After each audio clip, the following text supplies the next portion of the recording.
The Blue Jackets situation goes from bad to worse as they lose one of their top 4 defensemen for 6 weeks.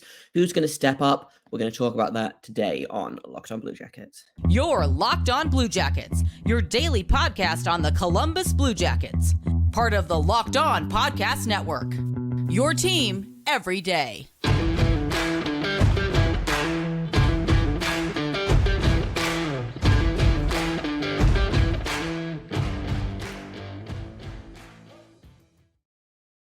Hello and welcome to Locked On Blue Jackets, part of the Locked On Podcast Network, your team every day. I am, as always, your host, Jay Foster, joined usually, but not today, by Hayden Heilsorn, my wonderful co-host. He'll be back for tomorrow's episode as we preview tomorrow's game against the Chicago Blackhawks.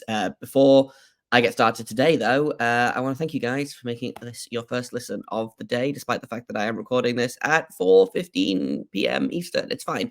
If you want to become one of our everydayers, then you can find us on every podcasting app of choice. You can find us on YouTube. You can find us on Sirius XM. And I'm here to give you the good, the bad, and the ugly about your favorite team and mine, the Columbus Blue Jackets.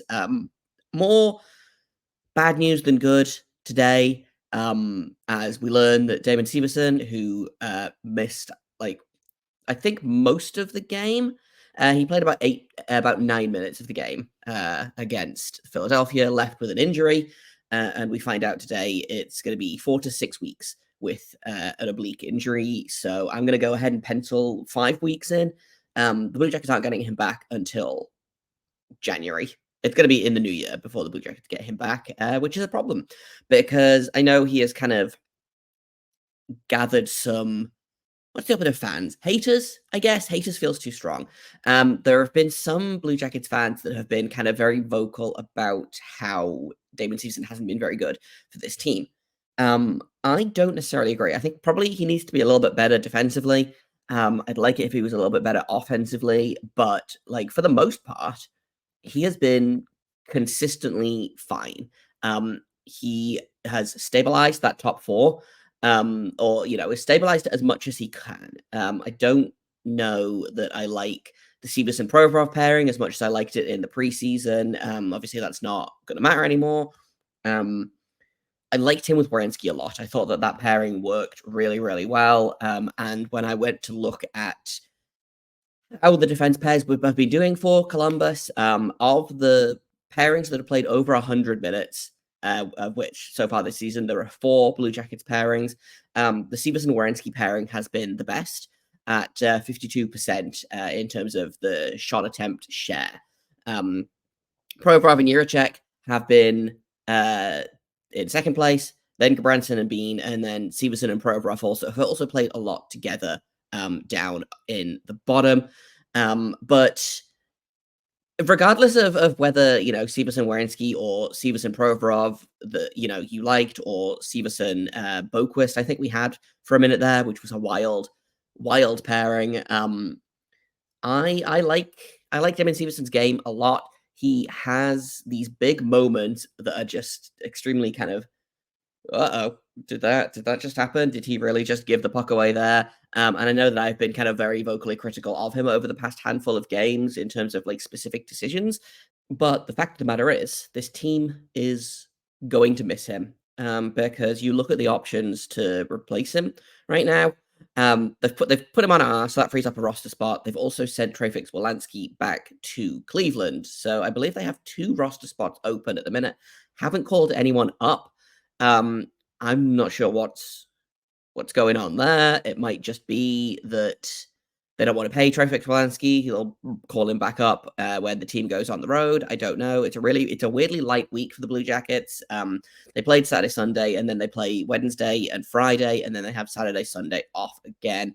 So 2 games in 7 days is a bit weird, but we'll see from there. And I believe both of them are at home as well. I might be wrong about that, but regardless, easy week. They haven't called anyone up. I don't know, I would love for them to call Nick Blankenburg up. I think he has been extremely good for the Monsters this season, which does not surprise me at all. But the Blue Jackets have too many defensemen as it is, and they can't carry 9 defensemen and I think 12 healthy forwards right now, with Bemstrom getting sent down, with Fix Polanski getting loaned back to the Monsters. I believe they're currently carrying 12 forwards and 8 defensemen. So carrying 12 forwards and 9 defensemen, I think, is extremely funny, but also is probably not going to happen. So it's going to be either yeah, they are indeed carrying 12 forwards, 8 defensemen, 2 goalies. That's very funny. I would love for them to carry 9 defensemen. I think it'd be really funny. And I would love for them to call Nick Blankenberg up. I think he's the player that I would choose to play there. I think I've spoken kind of enough at length about how I feel about Andrew Peeke, especially in a top 4 role. Adam Boquist could get it done, but I don't necessarily know how much I like Werenski and Boquist as a duo. It'll be interesting to see, because obviously Boquist was hurt for most of the season before last. Werenski was hurt basically all of last season. So they haven't played together a ton. Maybe they'll surprise me. It's nice to see kind of, we'll talk about line combinations for tomorrow's game in a minute here. Not like game preview stuff, just some practice stuff that I want to kind of touch on that I enjoyed. Putting Provorov and Juracek together I feel fine about that. I've liked that pairing on and off, more on than off. And Gabranson Bean has turned into quietly a really solid third pairing, which is not something I thought I would say at the beginning of this season.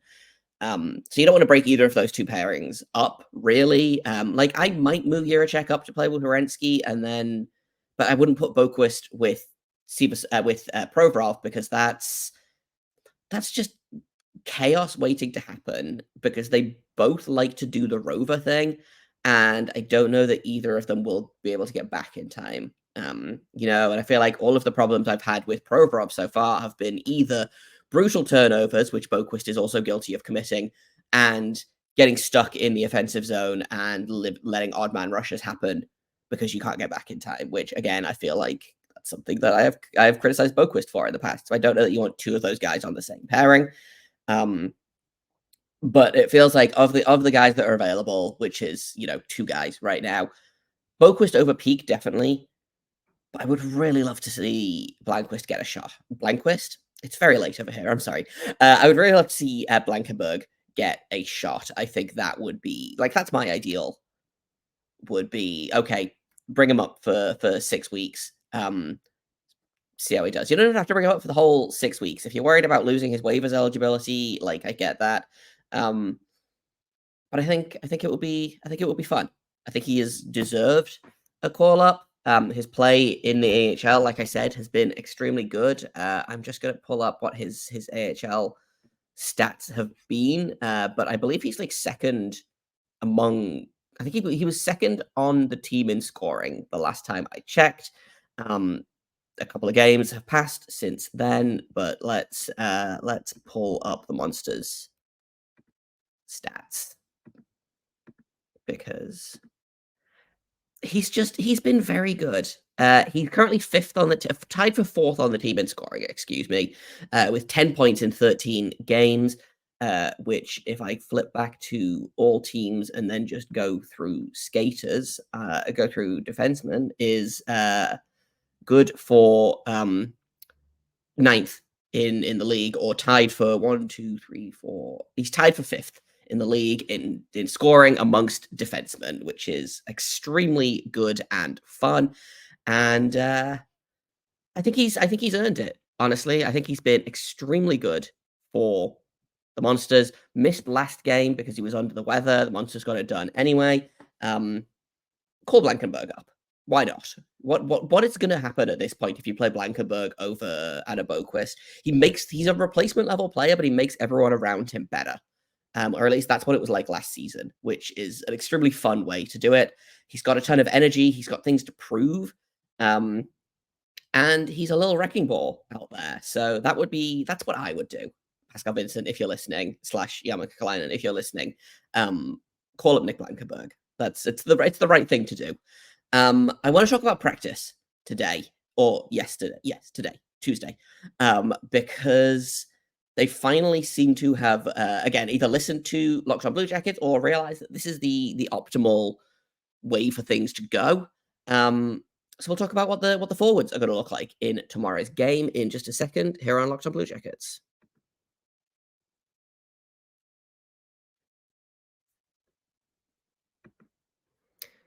First, though, I have to tell you guys about Gametime because I just spent a bunch of time in the States and I bought a lot of NHL tickets. And I did that on Gametime, and that was the right decision. They were cheaper than any of the other ticketing apps that you can use. It's super easy to use.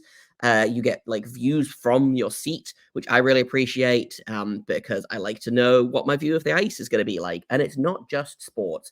They do comedy, they do music, they do theater, all kinds of things you can find on Gametime. They've got a bunch of great deals, last minute tickets, and a low price guarantee. So if you find tickets in the same section and row for less, Gametime is going to credit you 110% of the difference, which is really, really great. Take the guesswork out of buying tickets with Gametime. Download the Gametime app, create an account, and use code LOCKEDONNHL for $20 off your first purchase. Terms apply. Again, create an account, redeem code LOCKEDONNHL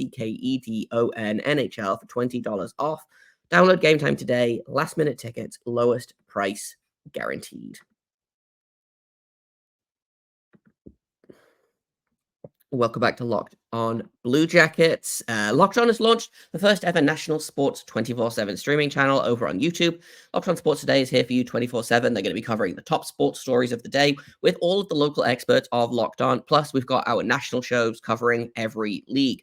Go to Locked On Sports Today on YouTube and subscribe to the first ever national sports 24/7 streaming channel. If the Blue Jackets win tomorrow night, the episode might end up on there, which will be fun. And I frankly think that the Blue Jackets winning a game is going to be national news. So hopefully they can do that. We're not going to go like super into depth in terms of what the game's going to look like tomorrow. Hayden and I will discuss that in tomorrow's episode.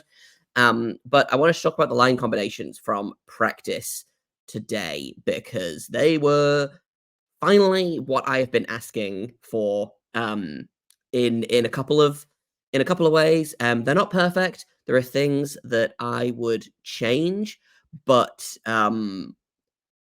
there is also a lot of good here. So I will just pull up the lines. So Jenna is going to be centering Gaudreau and Marchenko, Fantilli between Voronkov and Line, Sillinger between Chinakov and Olivier, Corrali between Texier and Danforth. That top six, I think, is the best that this top six is probably going to look until you bring back Kent Johnson, who also, speaking of guys that's been tearing up the AHL, Kent Johnson, I think, has 11 points in 7 games with Cleveland since joining, which is very funny. He's too good for that league. Makes sense. It seems like he's gone down with the right attitude.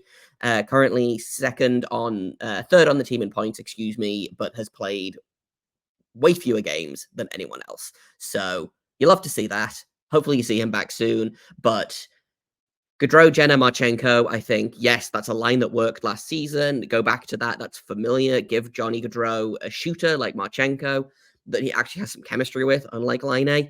And hopefully that line will click. I understand that people are reluctant to split up that Fantilli line, but I think it's the right thing to do. I think putting Line and Fantilli back together, we saw some excellent chemistry with them for preseason and kind of early in this season as well. I think it'll be even better when it's Fantilli at center and Line at wing instead of what was the other way around before Line got hurt. And I think Voronkov adds a little bit of meanness to that line. I continue to be impressed by what Voronkov is doing because I believe, is top 10 in rookie scoring in the NHL, which extremely funny. Love that.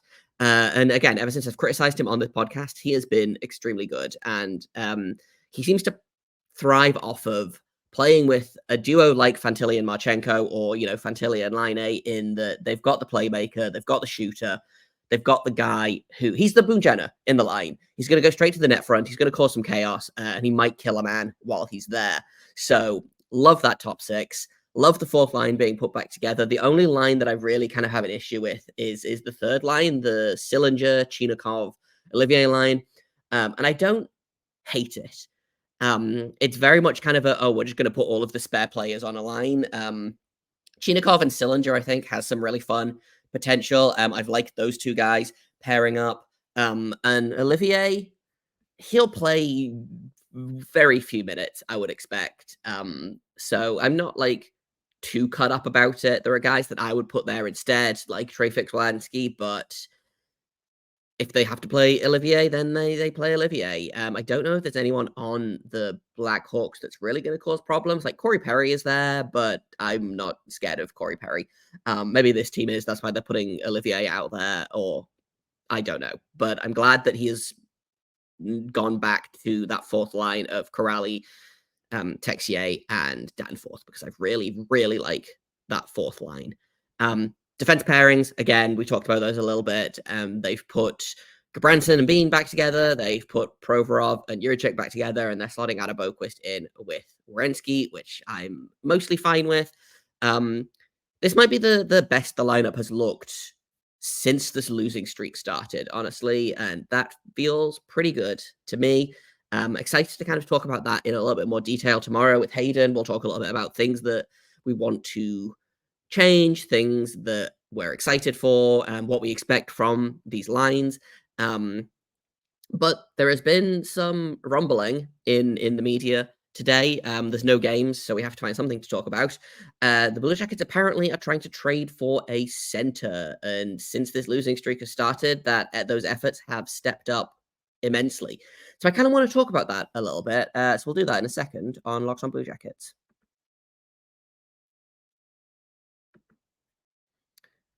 First, though, I've got to tell you about eBay Motors. Passion, drive, and patience. What brings home the winning trophy is also what keeps your ride or die alive. eBay Motors has everything you need to maintain your vehicle and level it up to peak performance, from superchargers, roof racks, exhaust kits, LED headlights, and more. Whether you're into speed, power, or style, eBay Motors has got you covered. With over 122 million parts for your number one ride or die, you're going to find exactly what you're looking for. And with eBay Guaranteed Fit, your part is going to fit your ride every single time, or you are going to get your money back. Because with eBay Motors, you're going to burn rubber, not cash. They've got all the parts you need at the prices you want. It's so easy to turn your car into the MVP and bring home a win. Keep your ride or die alive at ebaymotors.com. Eligible items only. Exclusions apply. eBay Guaranteed Fit is only available to US customers. Welcome back to Locked On Blue Jackets. We are talking about how the Blue Jackets are apparently trading for a center, which I don't necessarily understand why, because the Blue Jackets have a lot of centers, and the fact that they clearly don't trust them, this feels like a not a panic move, but an impatience move, honestly. I'm trying to find the quote from Elliot Friedman because it was pretty not damning, but I have a lot of things to say about it. Okay, here it is. On Elliot Friedman's 32 Thoughts podcast, Columbus has been looking for a center for a while. I was making a few calls on Sunday, and I think they've really stepped it up. I think they're really trying hard to find a center. You can see this is an organization really coming to a crossroads. I am confused by this. I get that, yes, the team has been losing. Yes, the team has been not good. I don't know that trading for a center is what this team needs. And I kind of tweeted about that a little bit earlier today over on the podcast Twitter. The idea of like, okay, you're going to go trade for a center, but you have to find one that's young enough to fit in with the timeline of this team. So ideally under 26. You have to find someone that fits in the cap. You have to find someone that is signed to the right length of contract. Like Elias Lindholm at 28, signing for another 8 years at $8 million is not going to work, because that's too much money for too long for a 28-year-old who, if things work out well, is going to be the second line center on this team, And the last thing is, you don't want anyone that's going to stand in the way of Adam Fantilli kind of hitting his full potential. Adam Fantilli is young. He's got a lot of years left in the league, but he has been our best player for significant stretches of this season. And bringing in someone that's going to push him back down the lineup, it feels like a problem to me. It feels like something you don't want to do. So, guys like Elias Lindholm are out. do you go and get someone like I got some really good suggestions in my mentions, actually. Someone like Ryan Nugent-Hopkins. I don't know what his contract looks like. I would say he's probably signed to a little bit of a richer contract than the team can afford right now, unless they send salary back. Ryan Nugent-Hopkins, he's only making 5.1, but he's making it for the next 5 seasons, and he's already 30 years old, which it feels insane that Ryan Nugent-Hopkins is 30 years old. So again, it's a long contract, but more palatable than whatever the Elias Lindholm extension is inevitably going to be. I suggested Morgan Frost. Clearly falling out of favor in Philadelphia, might not be that expensive to get. Someone else mentioned Brock Nelson. He's got this year, and next year it's $6 million per year. Could potentially play with Gaudreau, but again, it would have to be a cap for cap swap. And I don't know that the Islanders are gonna move him, especially because, looking at what would have to go back in return, I think you'd probably have to trade term for cap, and the Oilers don't have any room right now. So those are a couple of options. My kind of pipe dream is Elias Pettersson out of Vancouver. If you manage to pull him away somehow, it's not going to happen, but I would enjoy it. I think that would be fun. But my thought mostly is you don't need to trade for a center. I don't think they don't have an issue at center. Boone Jenner, Cole Sillinger, Kent Johnson, Adam Fantilli, Sean Corralier, Jack Roslovic, Alexander Texier, and Dmitry Voronkov all play center. I think Justin Danforth can play center as well, if you need him to.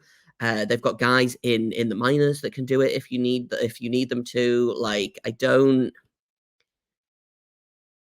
If you acquire a center right now that's gonna help, it's not gonna be easy or cheap, and it's going to cost pieces of the future that, frankly, I would rather keep.